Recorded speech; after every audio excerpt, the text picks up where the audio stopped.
A lot of people really want a diagnosis. I've also had patients be straight up refused surgery because they have an EDS diagnosis. But then it's like, are you genetically symptomatic or asymptomatic? The perfect posture, or if it's like, I'd argue that doesn't exist. We haven't talked a whole lot about this. We haven't, so I'm intrigued.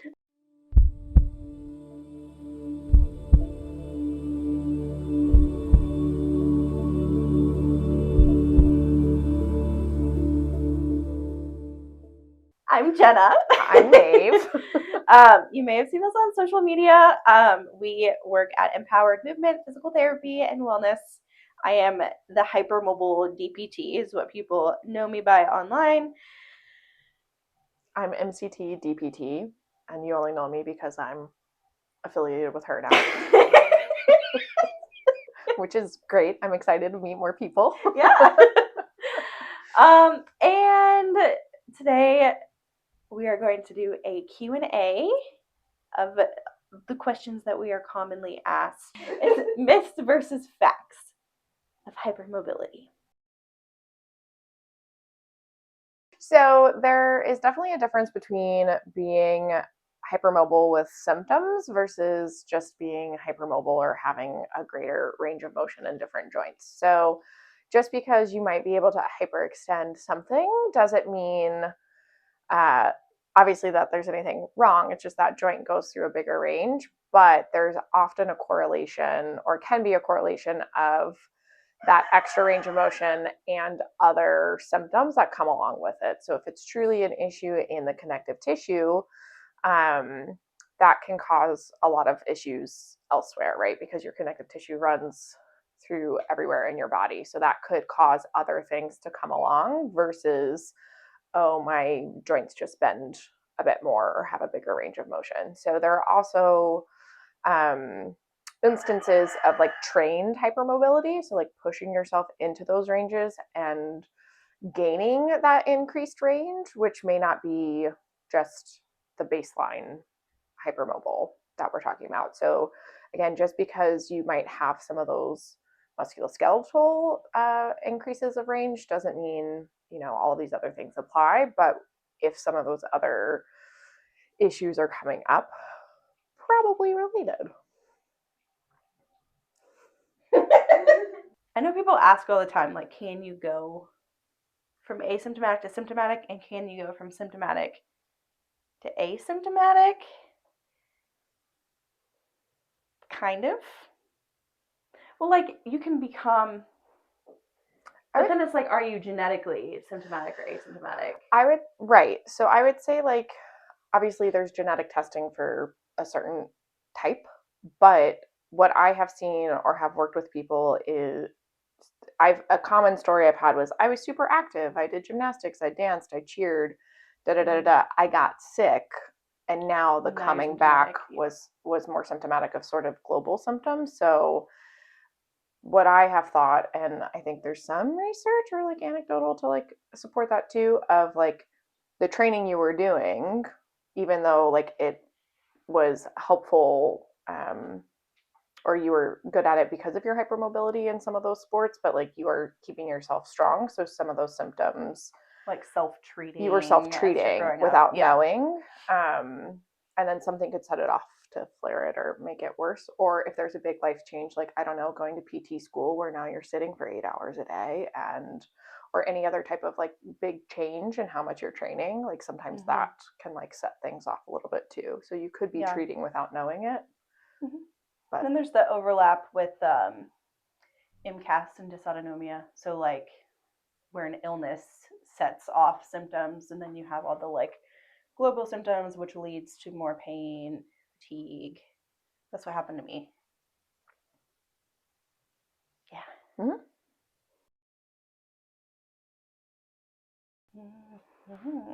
We haven't talked a whole lot about this. We haven't, so I'm intrigued. I know. All right, you go first. Your opinion. Oh. Okay, so when I started, I didn't think there was a benefit because I was only surrounded by PTs who self-treated, and so we all just kind of knew how to treat ourselves. So nobody really wanted a diagnosis. And then once I started getting into like really talking to clients about it, a lot of people really want a diagnosis. I think there is benefit. I think it's incredibly hard to get, and you have to know that going into it because it's not going to be worth going through that journey for some. But the more people that we get diagnosed, the more research we can get, the more awareness we can get. Um, and then, it can help with like comorbid conditions. And like once the diagnosis is on your chart, as far as navigating the medical system might be a little bit easier. Um, but it's also incredibly hard, and it's very rare for people to just get a diagnosis visit one. And so it can be incredibly invalidating and a really long journey. And it depends on how symptomatic you are. And like, I technically have a diagnosis, but then some of my overlapping conditions, I haven't really like, we haven't dug deeper, but I know I have it and I self treat in that way. Um, Regardless, though, my big thing is if you choose to seek a diagnosis, don't wait to get pain relief. So if it's going to take 6 months to 2 years to get a diagnosis, you could be seeing us or seeing a PT like by next week to start getting symptom relief. Because We we don't need don't need diagnosis that from to our treat side. you. Mm-hmm. We treat the symptoms that you come in with. So Yep. Yeah, and that is one thing. Sometimes people think like, oh, I need this MRI to tell my PT what's wrong with my knees.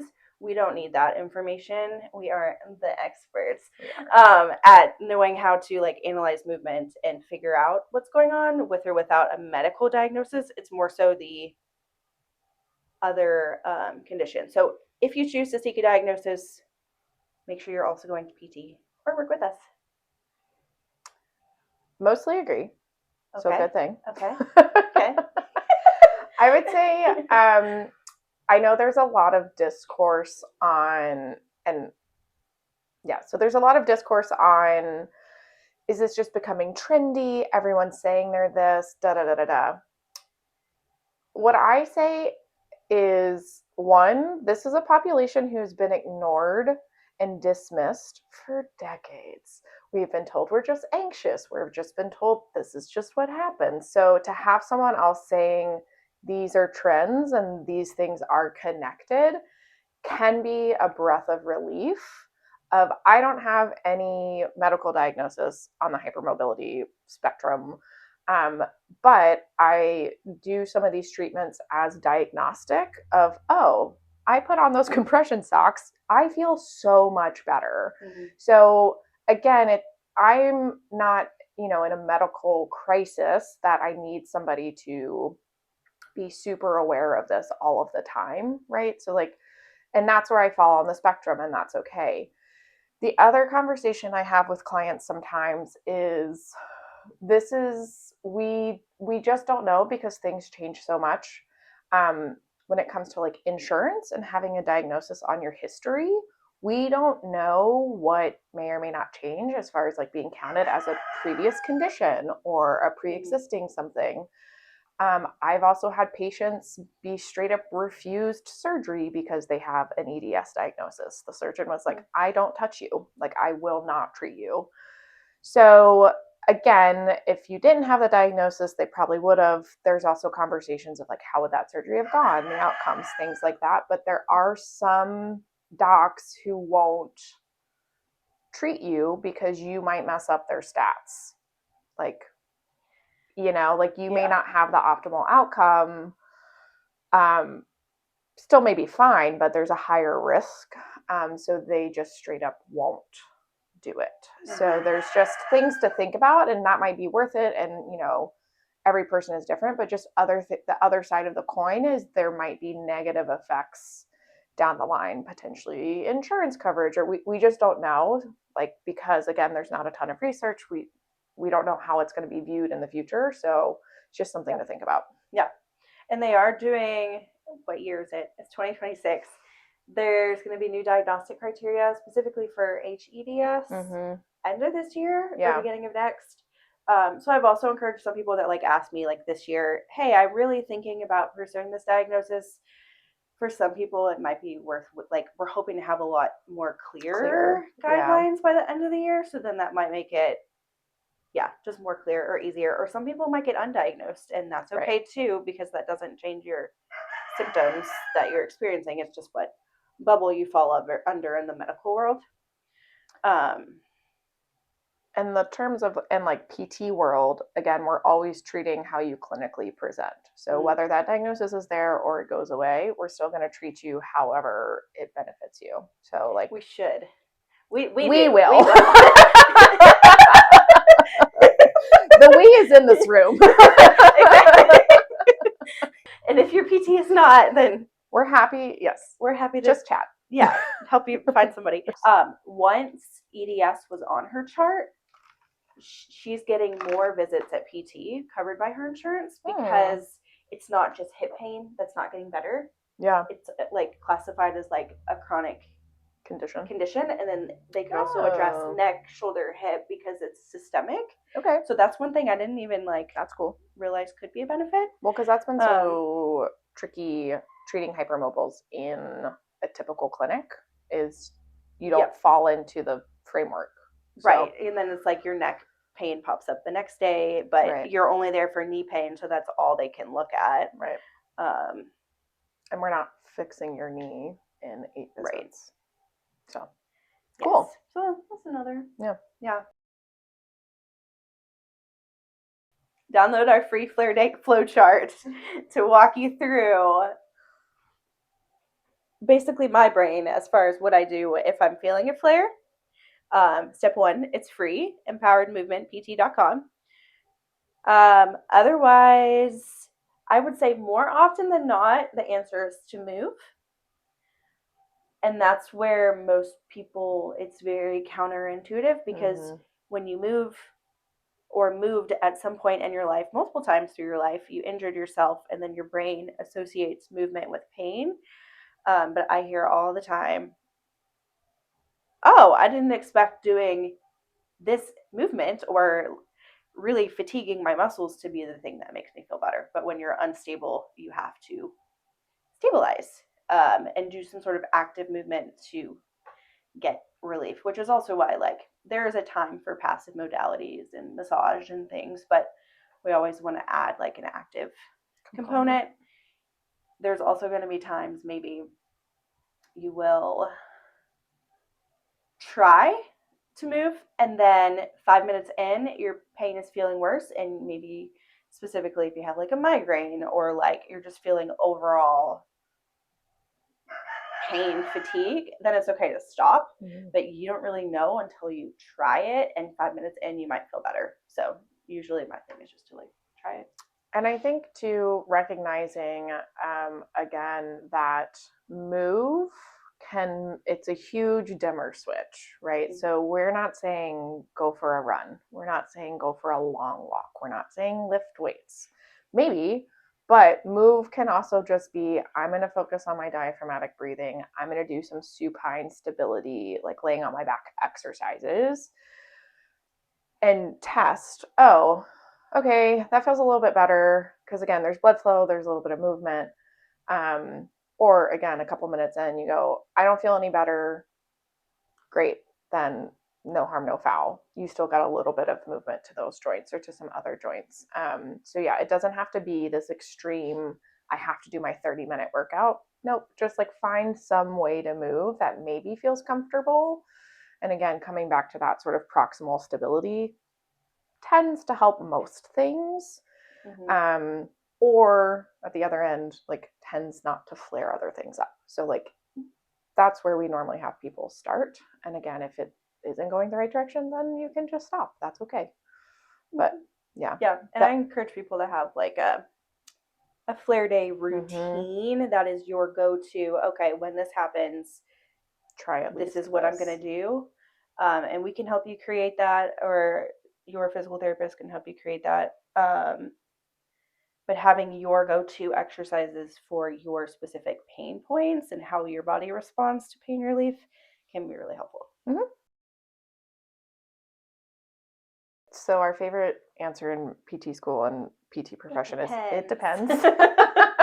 Because it depends on what your condition or diagnosis is, right? Like, so there are some where it is a truly large systemic issue that your heart's not beating right, your stomach's not, like that we can't prevent that from happening.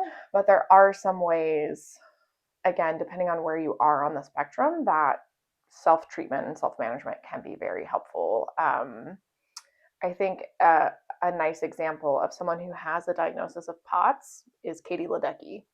So, like, super high level athlete, right? So, like, must have had symptoms at some point to be diagnosed, but is able to perform at an elite level. So, like, there are things that can happen to get you, even if you were symptomatic at some point for some things, particularly like POTS related things, you can train up and out of that potentially. Yeah, and I think just like throughout life, it's never just like Right.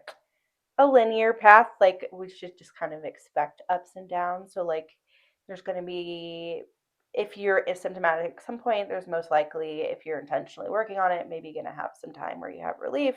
There's also a chance something might trigger that, and it doesn't mean you're going backwards or getting worse or doing anything wrong. That's just like Life. yeah, it's just life. But having like realistic expectations can be big in recovery because yeah, I know a lot of people that just like lose trust in their bodies and like, oh, I thought this was getting better. And look at all this other stuff you can do now. Like, we're not actually going backwards. It's right on track. And what happens too, or I try and guide people, like if we have a flare or a setback, it can feel like you're back at square one. But what I tell people too is that, like, getting back to where you feel like you just were might take half the amount of time. Or it might, we have so much more knowledge now working together. We know what works, we have better strategies. So it's less trial and error in some instances when you have a flare, if we know how to get you back a little bit more efficiently, right? So, and you already have those motor power patterns, you already have all these things already built in you, so you don't have to relearn or unlearn again. So, like, it happens, but like it's not going to take necessarily just as long every time. This one's for me. So this is, again, like, back to how are we training and how are we addressing perhaps some of the bendiness that we have, because that extra range of motion is a good quality in most styles of dance, and a needed quality in some styles of dance, like being on point. You have to have hypermobility in your ankles and, dare I say, your knees sometimes. You don't have to, but beneficial.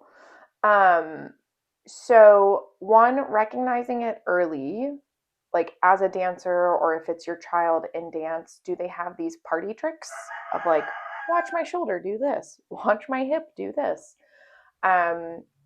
That might be a sign of, oh, we really need to stabilize that joint down the line.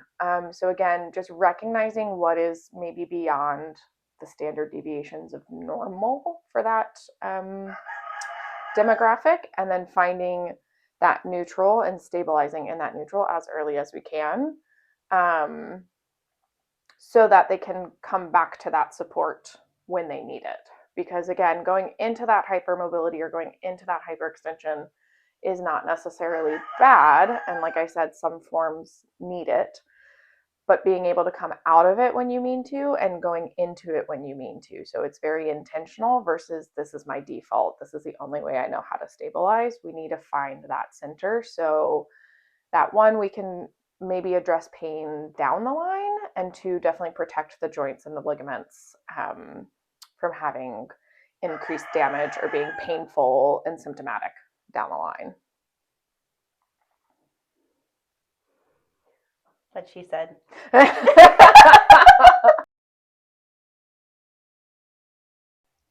There can actually be benefit sometimes to hyperextending. Like our main goal is just not to spend all your time in one position. It doesn't matter if it's like the perfect posture or if it's like, I'd argue that doesn't exist. It doesn't. That's why I was in clothes. Yeah. Yep. But we'll put the other. The Yeah. posture doesn't exist. It doesn't exist. What really matters is that you're like moving often. So usually we hang out in these hyperextended postures because everything else fatigues out. It's actually an energy conservation technique to allow ourselves to stay upright and like do things that we want to do. So like maybe that's a strategy sometimes, but we want to build up our tolerance to, we can build up the other muscles so that maybe it's less like maybe we reach that fatigue point a little bit later. We also, just from a ligament standpoint, just stretching ligaments all the time is not going to feel good. And so making sure we're also, can we find a neutral position? Can we come out of that?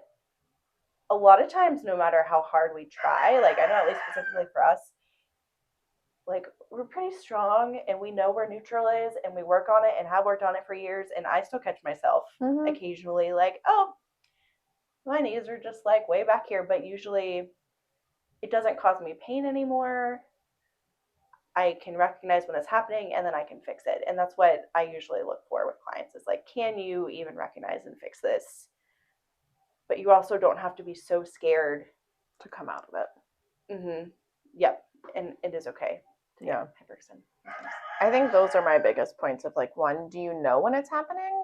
Because some, again, just having that idea of where neutral might be is a foreign concept.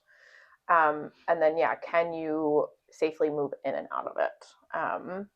I will sometimes, like when I'm talking with my dancers too, and it comes into the like locking in or getting into that hyperextension intentionally, is talking about when it's weight bearing versus non-weight bearing. So that is a big thing for me too. So if your knees are super hyperextended, that makes a gorgeous line, like when your leg is out, but does your standing leg have to be bowed backwards? Can we find that neutral and that stability right on top? Same thing if we're weight bearing in our arms, is the only stability we have if we lock out versus me being here. It's a little bit less risky than holding my full body weight on extended elbow. So again, like what positions are we in when we're doing that hyperextension to protect the tissues around there?